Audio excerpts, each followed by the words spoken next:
करके जय जोहर का नारा है, भारत देश हमारा है, जय जोहर का नारा है, भारत देश हमारा है, जय जोहर का नारा है, भारत देश हमारा है। यह नारा ओ काका ऐका हरको 2015 में मैंने गढ़ा था और इस नारे ने दक्षिणी राजस्थान और हमारे मध्य प्रदेश के जुड़ते हुए इलाके में एक ऐसी क्रांति पैदा किया कि 47 सांसद और 487 विधायक गूंगे बहरे हो चुके थे और आदिवासी कौम वॉइसलेस हो चुकी थी, उसका जवाब दिया और आज की तारीख में 5 विधायक और 1 सांसद इस नारे की बदौलत विधानसभा और लोकसभा में गए।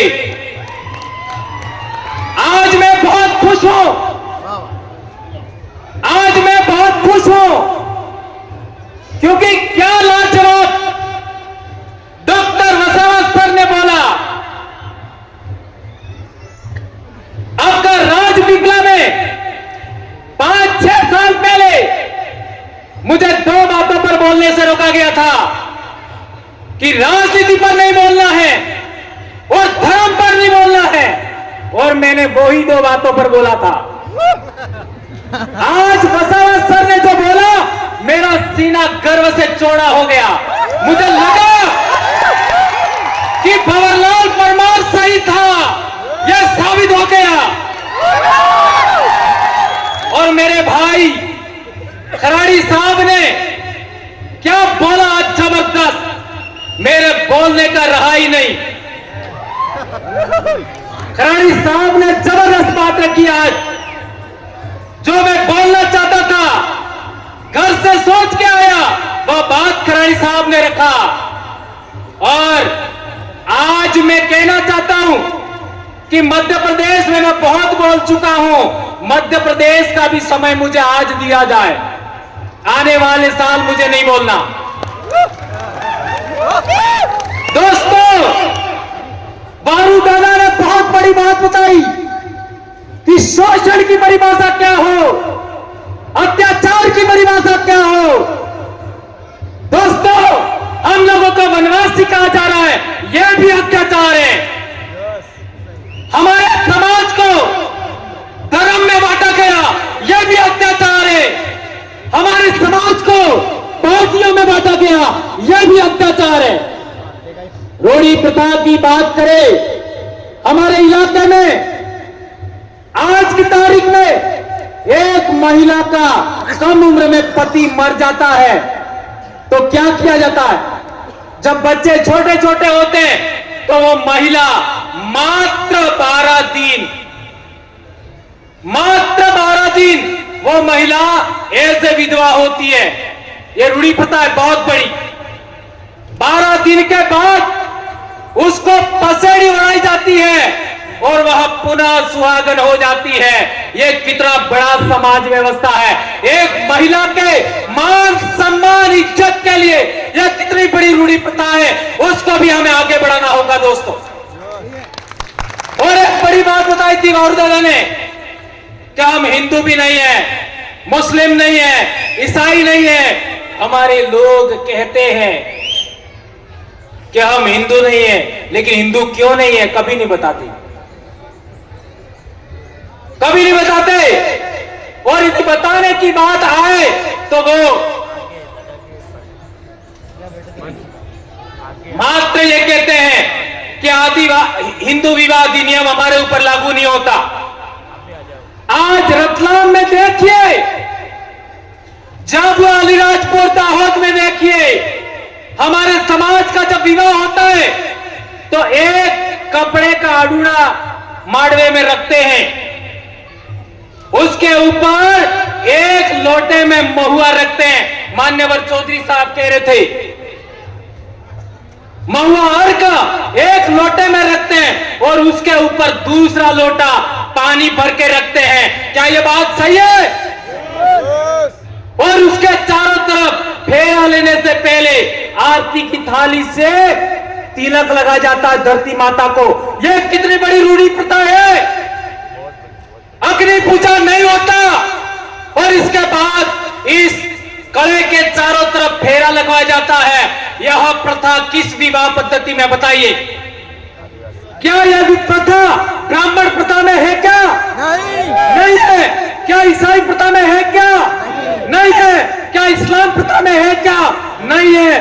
तो हम लोग हिंदू भी नहीं है, हम लोग ईसाई भी नहीं है, हम लोग मुस्लिम भी नहीं है। ये बात प्रमाणित होता है। और हिंदू तो कोई धर्म भी नहीं है। ब्राह्मण धर्म को हिंदू धर्म कहते हैं। ये बात समझना है तो हम लोगों को जबलपुर हाई कोर्ट का जजमेंट पढ़ना होगा। एक धर्म क्या होता है उसके लिए 4 बड़ी बातें हैं। एक, जो वर्ण व्यवस्था है वो धर्म है, और दूसरा प्रायश्चित होता है वो धर्म है, और तीसरा बात है कि हमारा जो क्या कहते हैं आपका पूजा पद्धति का आधार है वो धर्म है। तो हमारे समाज की व्यवस्था के अंदर वर्ण व्यवस्था नहीं होता।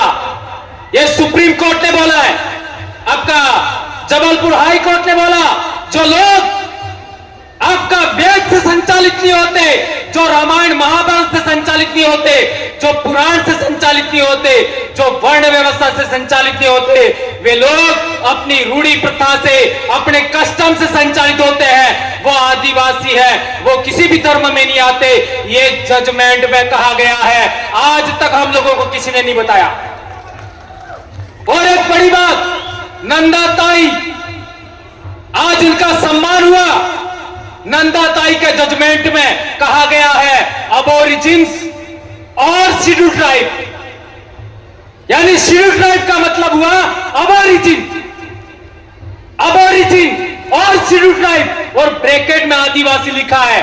तो जो लोग हमको वनवासी कहते हैं वो लोग कंटेम्प्ट ऑफ कोर्ट कर रहे हैं। हमें केस किया जाना चाहिए। कौन माइकल लाल इसके लिए तैयार है? हाथ ऊंचा करो। ये कंटेम्प्ट ऑफ कोर्ट का आपका केस किया जाना चाहिए, तो मैं मानूंगा कि नंदाबाई के साथ आपका न्याय हुआ। एक और बड़ी बात, हमारे बहुत सारे बड़े वक्ताओं ने बात रखा। एक बात आई थी बिल प्रदेश, तो कई लोग मेरा विरोध करते थे। 2015 में मैंने एक आपका व्हाट्सएप पर ग्रुप बना दिया बिल प्रदेश, और वो भी रेवा काठा डायरेक्टरी। मैं पैदाइशी मानगढ़ आंदोलन की देन हूं। ये खराड़ी साहब पैदाइशी मानगढ़ आंदोलन की देन है, और ये आपका जितना भी दक्षिणी राजस्थान और उत्तरी गुजरात का आदिवासी है, उत्तरी मध्य प्रदेश का आदिवासी है, मानगढ़ आंदोलन की पैदाइश है। और इस मानगढ़ आंदोलन का सबसे बड़ा उद्देश्य था भील राज कायम करना। और यह बात गोविंद गुरु के इतिहास में लिखी हुई थी, उसी को आधार मान करके मैंने भील प्रदेश व्हाट्सएप ग्रुप बनाया। बहुत लड़ाई हुआ, लेकिन लड़ते लड़ते हम लोगों ने आज पूरे इलाके के अंदर यह बात फैलाने में कामयाब हुए। आज मेरे छोटे भाई चेतर वसावा ने बोला, आपने कितना इस्तेमाल किया। मेरे छोटे भाई जय कृष्ण पटेल ने बोला, कितना बड़ा आपने इस्तेमाल किया। और हमारे डामोर सर ने भी बात किया, आप लोगों ने उनको सर आंखों पे रखा। ये बात हम लोगों को आगे बढ़ाना है। लेकिन मेरा भील प्रदेश क्या है? मेरा भील प्रदेश एक राज्य से भी बड़ा है। मेरा भील प्रदेश का मतलब है जहां जहां भील राजा हुआ करते थे वो सारी जमीन भील आदिवासियों की है। यह आदिवासियों के जाल जंगल जमीन की लड़ाई है। यह है भील प्रदेश मेरे लिए। भील प्रदेश का मतलब जहां जहां हमारा बाप दादा राजा महाराजा थे वो सारी जमीन हमारी है, चाहे वो आज की तारीख में कोई भी बैठा है। और एक बड़ी बात, हमारे लोग जो संसद में और विधानसभा में गए हैं, वे लोग जब हमारे समाज की एट्रोसिटी होती है, हमारे समाज का मर्डर हो जाता है, हमारे समाज के गांव उजाड़ दिए जाते हैं, हमारे समाज का पेशाब कर दिया जाता है मुंह पर, तब भी मुंह नहीं खोलते। उसका कारण क्या? गुलामी। ये बात मात्र बच गई थी वो सवा सर की स्पीच में, तो हमें जनप्रतिनिधि सिलेक्शन प्रणाली लागू करना होगा। जनप्रतिनिधि सिलेक्शन प्रणाली का मतलब क्या है? एक विधानसभा के अंदर करीब 500 लोग वोट करेंगे, जो जीतेगा वो चुनाव लड़ेगा, बात खत्म।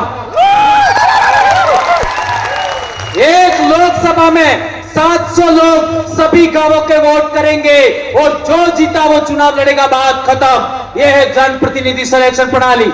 इसी के आधार पर हमारे लोग आगे बढ़ रहे हैं। और एक बड़ी बात कि ये लोग नहीं बोलते हैं, तो क्यों नहीं बोलते हैं? तो उनका सिलेक्शन उन लोगों ने किया है। इसलिए मैं कहना चाहता हूं, आदिवासी क्षेत्र से कांग्रेस भाजपा बाइकॉट।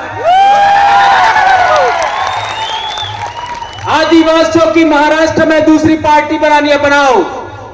मध्य प्रदेश में बनानी है, बनाओ। गुजरात में बनानी है, बनाओ। जितनी बनानी है बना लो, लेकिन कॉल आपका कोऑर्डिनेशन करना, अलायंस करना, लेकिन कांग्रेस भाजपा बाइकॉट, खत्म, टाटा बाय बाय। इसी तरीके से आदिवासी एकता कायम करना चाहते हो, रूढ़ी प्रथा बचाना चाहते हो, संस्कृति बचाना चाहते हो, तो तीनों धर्मों को भी बाइकॉट करना होगा। प्रकृति धर्म, आदिवासी धर्म, जो कहना है कहो, इंडिजिनस धर्म, ट्राइबल रिलीजन 1931 में था, पुनः लागू करो। जो करना है करो, जो राय बनती है करो, लेकिन इनको आउट करना होगा। और ज्यादा नहीं तो इस दिमाग से तो आउट करो। है मान्यवर चौधरी सर कह रहे थे, मेरी बेटी एमबीबीएस कर रही है, मेरा बेटा एमबीबीएस कर रहा है, एक 9th क्लास में बेटा पढ़ रहा है, तीनों के सर्टिफिकेट के अंदर, स्कूल के अंदर आदिवासी लिखवाया मैंने। और मैंने नंदाबाई का रेफरेंस दिखा, वो कोर्ट में का जजमेंट लेके गया, यह आदिवासी लिखा है। और यदि आप नहीं लिखते हो, इस पर साइन करो, मैं आपके ऊपर कोर्ट ऑफ कंटेम्प्ट का केस ठोकूंगा। तो तहसीलदार भी डर गया और ये बात हो गया। एक अंतिम बात, हाँ, हमारे समाज के अंदर किसी का विवाह हो जाता है और किसी कारणवश आदमी महिला को दान क्षेत्र न्यायालय नियम में दान अटले अनाज, क्षेत्र अटले मर्यादा, सम्मान। महिला के साथ सम्मान नहीं करे और पोटली पे करके रोज बदमाशी करे, मारे पीटे, तो हमारे महिला को छेड़ा छूट लेने का हक था। एम आई राइट? और छेड़ा छूट का मतलब तारे मारे मामलों खत्म। तने बीसी मरी सके तो मने मन है काल जो कोई। यह बहुत बड़ी बात है दोस्तों। यह हमारी विवाह पद्धति, हमारी पूजा पद्धति, हमारी रूढ़ी प्रथा, कस्टमरी लॉ के लिए बहुत बड़ी बात है। एक और बात, जो टाइगर प्रोजेक्ट के नाम पर हमारी जमीन छीनी गई, अभी पालघर को लेकर के जो हुआ, पिछली बार कालूराम दादा ने बोला था और अभी एक भाई ने भी, हमारे साथी ने बोला, पालघर में क्या क्या हुआ,